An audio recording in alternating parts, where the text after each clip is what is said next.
Você que é CLT, trabalha com registro em carteira, quem cuida do imposto de renda do seu salário? Você que trabalha numa empresa, registro em carteira, quem cuida do imposto de renda do seu salário? Pergunta fácil, a gente já falou disso ontem.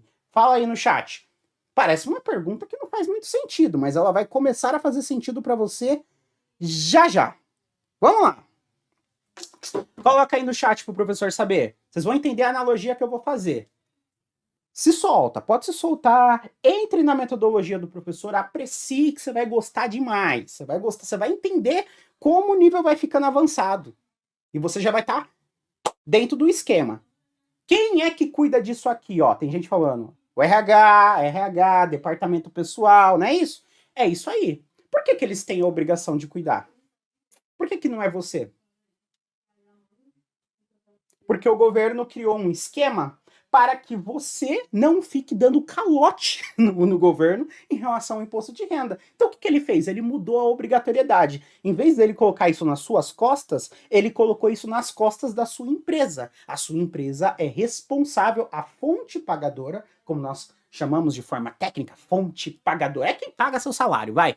Quem está pagando o seu salário é obrigado a reter o imposto de renda quando cai naquela questão da tabela progressiva, lembra? Mensalmente, acima de R$ 1.903. Que ontem o professor fez uma simulação e muitas pessoas falou, faltou o INSS. Para quem ficou com dúvida em relação a isso, vocês viram o que o professor quis dizer, né?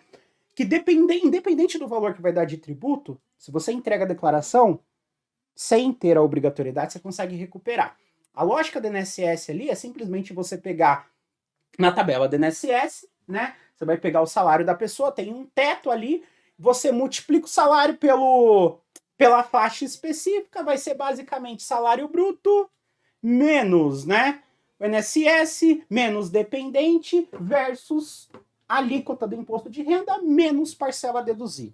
O cálculo é esse, né? Mas isso aí é um nível um pouquinho mais avançado, que a gente está entrando em cálculo de departamento pessoal. A ideia, eu trabalho isso aqui com mais tempo dentro do curso. Para vocês entenderem é o seguinte, passou de 1903 na tabela progressiva, começa a ter imposto de renda, tá bom? Beleza? Se você trabalha registrado, quem tem que cuidar do imposto é a empresa CNPJ, tá? Mas vamos lá, galera. Se eu falei para vocês que a Receita Federal criou isso porque muita gente dava calote, né? E essa obrigatoriedade só está nas costas da empresa, né? Para você não poder dar calote, explica para mim o seguinte. E essas pessoas aqui? Como que fica? Esse daqui é o nosso famoso velho do bar. Ele tem um bar e ele faz vários trabalhos distintos. Ele trabalha como Uber, ele trabalha como MEI, ele trabalha como tudo. Inclusive, amanhã eu também vou simular o MEI junto com vocês. Amanhã é o dia da gente fazer a declaração do começo ao fim. Mas sem esses conceitos, sem chance, cara. Esse nosso querido velho do bar aqui, né, seu mané do boteco, ele falou assim pra mim, professor Bruno Gomes, cheguei a trabalhar de Uber, como fica a minha situação? E aí? Porque ele não tem um RH para reter o imposto do salário dele. E essa nossa ilustre psicóloga aqui do lado, e eu atendi como psicóloga autônoma. Ela não tem um RH para cuidar do imposto de renda. Como que fica a situação deles? Coloquem aí no chat. Todo mundo tem que pagar imposto de renda, salvo se tiver dentro da linha de isenção. De resto, todo mundo, não importa a idade, não importa se acabou de nascer, não importa se tem 125 anos de idade, ganhou mais de 28.559 de rendimentos tributáveis e não teve nenhuma isenção, tem que pagar imposto de renda. Quer dizer, ganhou mais de 22 mil, né? Mais de 22 mil paga imposto de renda, mais de 28 mil entrega a declaração. É assim que funciona. Não tem distinção. A não ser que tenha algum tipo de doença grave, aí tem isenções, aí uma análise mais profunda. Como que funciona desses dois caras aqui? Eu tô falando de duas pessoas aqui, tá? Tô falando de duas pessoas aqui, mas eu poderia colocar muito mais. E o pedreiro? O seu Joaquim que é pedreiro? Não tem um RH que cuida do imposto dele, igual as empresas que nós trabalhamos e somos CLT. E como que ele faz para pagar o imposto de renda? E aí? E o investidor de bolsa? Como que faz para pagar o imposto de renda quando ele tem ganho? Não tem nenhum RH por trás do investidor de bolsa. Mas o investidor de bolsa não entra nessa lógica aqui, tá? Muita gente se confunde, que é um detalhe que a gente vai trabalhar amanhã. Não, o investidor de bolsa, basicamente, você faz o cálculo na mão e faz a guia via Cicalc Web, né? E coloca lá os resultados dele na declaração anual mesmo. Você não envia nada mensalmente para a bolsa. Ao contrário desses caras aqui. Galera, corretor de imóveis, às vezes, um dentista que trabalha como pessoa física, não abriu empresa. Acredite, tem um monte. Quantas vezes você foi no dentista aqui e o cara te deu um recibinho com CPF dele, não foi uma nota fiscal? Se ele te deu um recibo com CPF, ele acabou de se declarar como pessoa física para você. Você foi no médico, ele te deu um recibo com CPF, ele acabou de se declarar como pessoa física para você, e não empresa. Ele, sendo pessoa física, recebendo mais de R$ 1.903, é obrigado a pagar imposto de renda conforme tabela progressiva. E como que eles fazem isso, se ele não tem um RH? É aí que entra esse bonitão aqui, ó. Carnê-leão dos autônomos. A Receita Federal, ela falou o seguinte: mas eles não têm uma empresa. Só que eu não vou deixar de receber o imposto desses caras, não vou deixar. Eu preciso receber. E não é opcional, é obrigatório. Quem recebe mais de R$ 1.903, que vai se enquadrar como autônomo, e eu vou mostrar para vocês aqui, tem a obrigatoriedade de pagar o imposto de renda. Aí adivinha, senhoras e senhores, pode colocar na câmera para mim, Mundo Contábil? Adivinha? É mensalmente que você vai fazer isso, não é anualmente.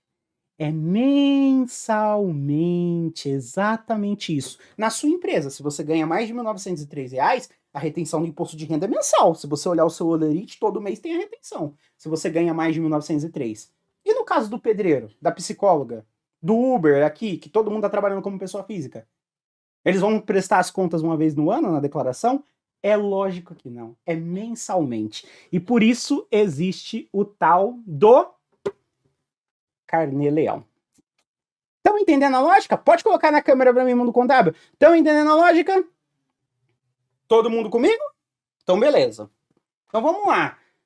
Tá claro para todo mundo que não existe limite de idade para você fazer imposto de renda?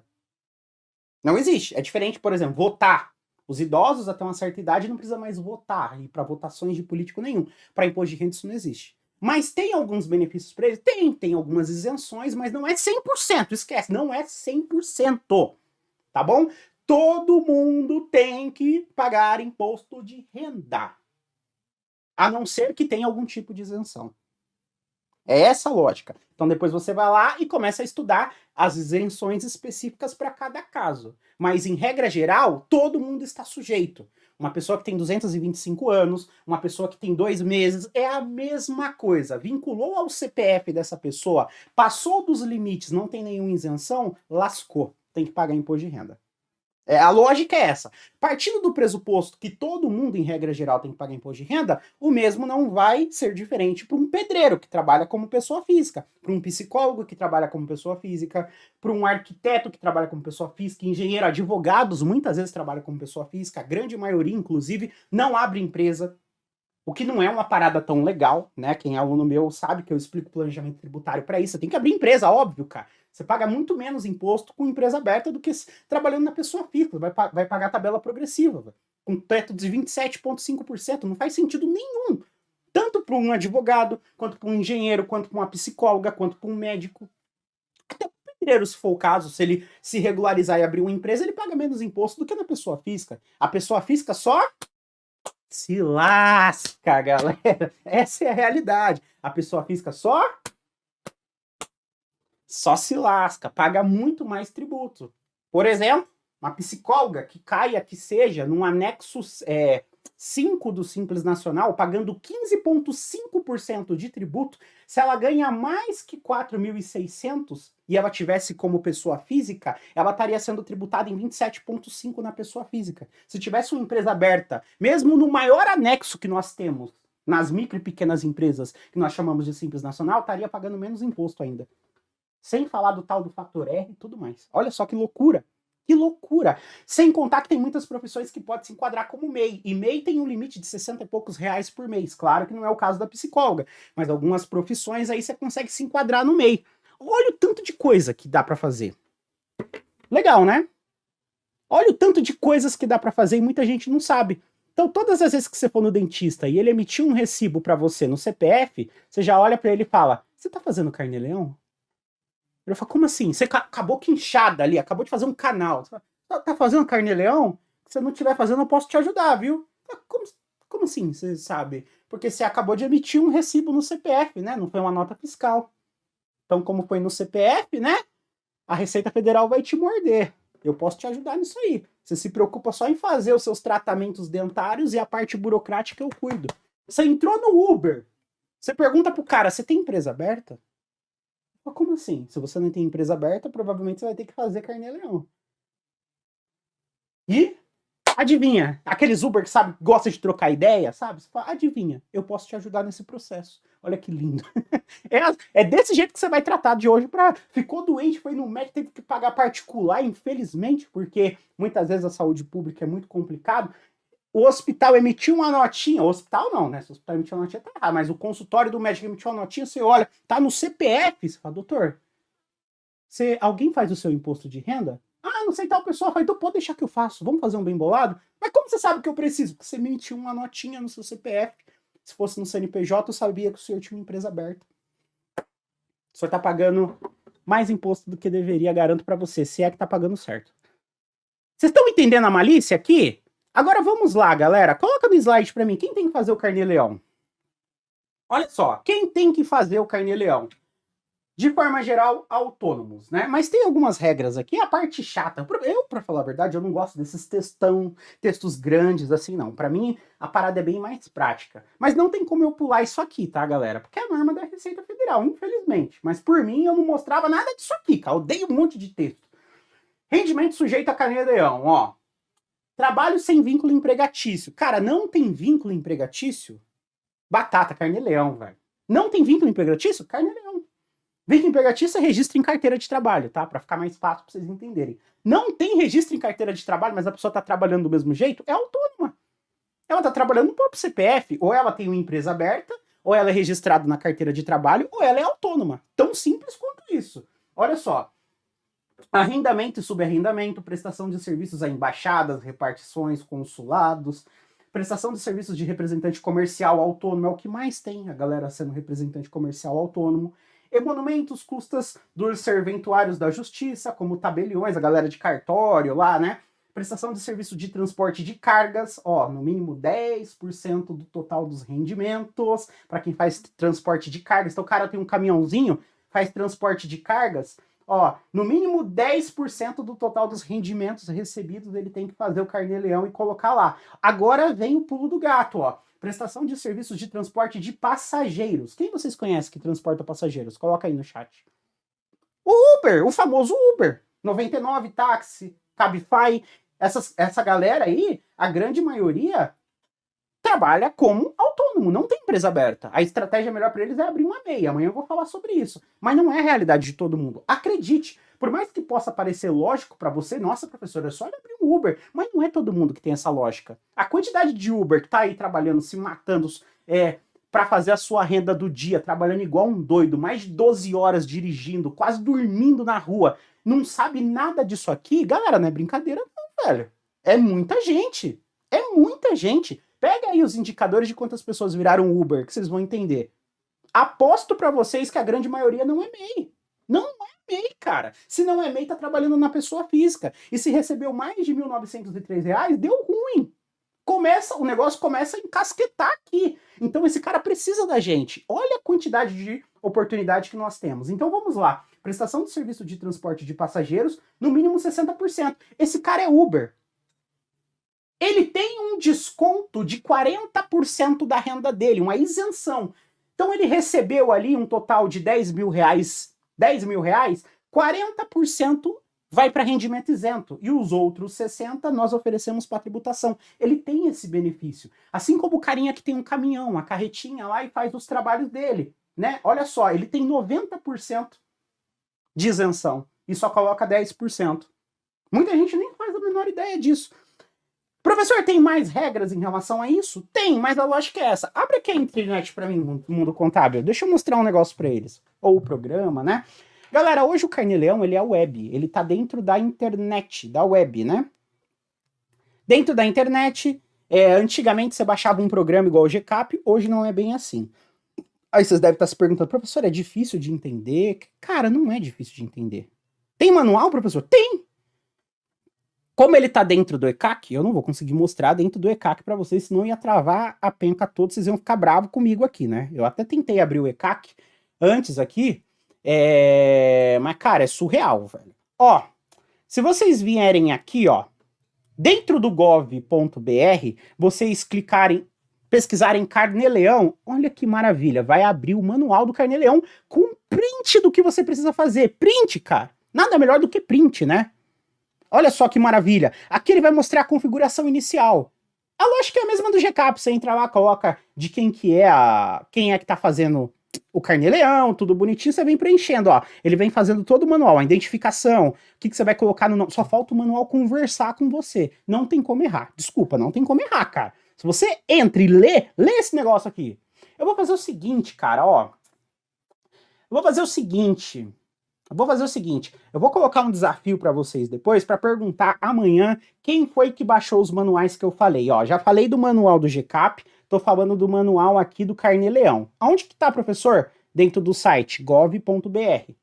Você vem aqui na lupinha, escreve Carnê-Leão, você vai chegar aqui. Aqui tem todo o passo a passo com print, cara, não tem como errar. E dentro do Carnê-Leão sai a DARF para você pagar já no mês seguinte. É assim que funciona. De regra geral, Carnê-Leão você vai colocar os recebimentos que você teve, os pagamentos que você fez, né, em relação à sua atividade de negócio, os materiais que você utilizou. O próprio programa já te mostra isso. É muito difícil de errar, né? Vai dar ali o valor da DARF para você pagar. Aqui tá os prints, então é uma direção que o professor tá dando para vocês. Galera que tá dentro do curso, eu fiz um módulo com mais de 15 aulas de Carnê-Leão. Era para fazer uma aula de 45 minutos de Carnê-Leão. Eu me empolguei tanto que eu entreguei mais de 15 aulas. E só uma que eu fiz tem 2 horas de planejamento tributário com Carnê-Leão. Só uma, porque eu me empolguei. Essa é a vantagem que os alunos têm, né? Porque lá a gente tem mais tempo. Imagine, se eu vou falar de uma coisa só e eu ficar 2 horas falando de um tema só, a galera do YouTube vai todo mundo embora. Né? Imagine eu falar de toda a estrutura. Então eu preciso te dar uma direção. Qual é a direção que eu vou te dar? Você que tá no YouTube, aqui tá o manual, cara. Uma coisa é você não saber nem por onde começar. Outra coisa é você saber que existe um manual. Rapaz, me joga no deserto. Me dá uma bússola, um manual, eu saio de lá, velho. Me joga na floresta, sem nada. Eu tiver um manual de como sair dali, ó, você segue as árvores que são verde mais claro. Aqui é maior, o coqueiro, o pau-brasil, e vira o lago à esquerda. Eu chego na saída, tá de brincadeira? Óbvio que eu chego. Eu sou alfabetizado, eu chego, que isso? Me solta, cara, me solta aqui eu sou de São Paulo, me solta no meio do metrô de São Paulo. Fala, chega na estação sei lá o quê, me dá o mapa do metrô que eu chego. Oxi, não chega? Quem não chega? Tá de brincadeira? Lógico que chega. Na minha época de entrevista, eu saía da Zona Leste, interior da Zona Leste, ia lá pro extremo da Zona Sul, sem nem saber pra onde eu tava indo, só seguindo o manual pra fazer as entrevistas, sem um puto no bolso pra comprar nenhuma bolacha pra tomar café da manhã, só preciso de um manual. Se comigo é assim, com você não vai ser diferente. É óbvio que não vai ser diferente. É óbvio que não vai ser diferente. Eu queria ver se eu falasse assim pra vocês, ó. Segue esse manual aqui e quando você chegar na última parte, você vai achar o mapa do tesouro. E nesse tesouro tem 2 milhões de reais te esperando. Eu queria ver se não ia chegar no mapa do tesouro. Ah, queria ver que alguém ia falar assim, ah não, vou seguir manual. Ah, pra achar mapa do tesouro, pra ganhar 2 milhões? É óbvio que não, né? Eu vou ficar procurando no Google onde o professor Bruno Gomes largou o tesouro. É óbvio, é tudo isso que todo mundo faz. Vai no Google e no YouTube. Por que não vai direto no manual? Então a lógica é essa. Você vai direto no manual. Manuel, tá bom? Você consegue fazer todo o processo do Carnê-Leão. Não vai dar ruim.